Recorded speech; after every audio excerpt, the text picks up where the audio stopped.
다른 좋은 게 있으면. 좋아하니까 설레는 거지. 좋아하는 걸 OKR로 세우지 않았으니까 안 설레는 거지.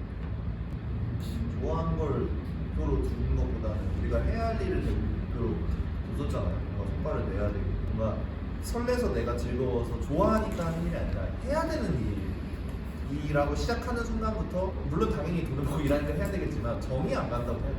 내가 진짜 마음이 움직여서 일하는 것 같은 느낌은 안 드는 거죠. OKR이 약간 효율적으로 일할 수 있는 방식 중에 하나잖아요.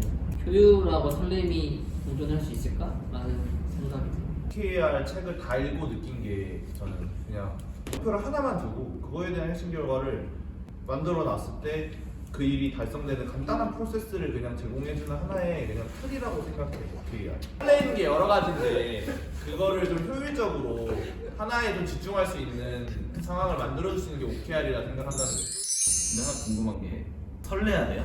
그러니까 책에서 설레라고 하잖아요. 그러니까 저는 물론 재밌게 즐기고 있지만은 OKR은 경영자 측면에서 쓴 거죠. 경영자 관점에서는 얘네를 설레게 하고 막 일을 시켜야 되니까 근로자가 만든 건 아니잖아요. 그걸 수행하는 역할에서는 어쩌면 설레지는 않을 수도 있겠다?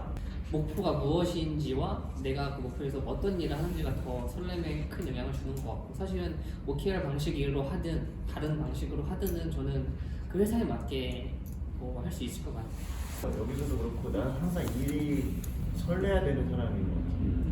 물론 그렇다고 해서 항상 설레는 상황이었던 건 아니지만 그러려고 항상 노력을 했죠. 회사에 지내는 시간이 너무 많은데 어떻게든 버텨내고 설레는 순간을 간다는 게 내 성격은 너무 많아.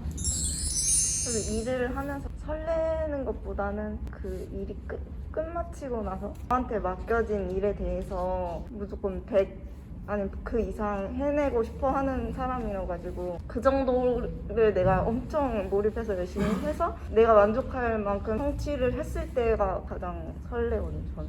목표가 설레냐 아니면 과정이 설레냐 좀 다른 것 같은데 개인적으로 설레는 순간은 항상 계획할 때 좀 많이 일을 진행하는 동안에는 설렘보다는 이제 뭔가 책임감 아니면 뭐 욕심 막 이런 식으로 좀 하는 것 같고, 그리고 이제 마지막에 그 결과물을 공개하는 때 이제 또 좀 다시 설렘이 또 오는 것 같아요. 사실 대체로 설레지 않는 일들이 많을 텐데 꼭 목표가 설레야 되냐?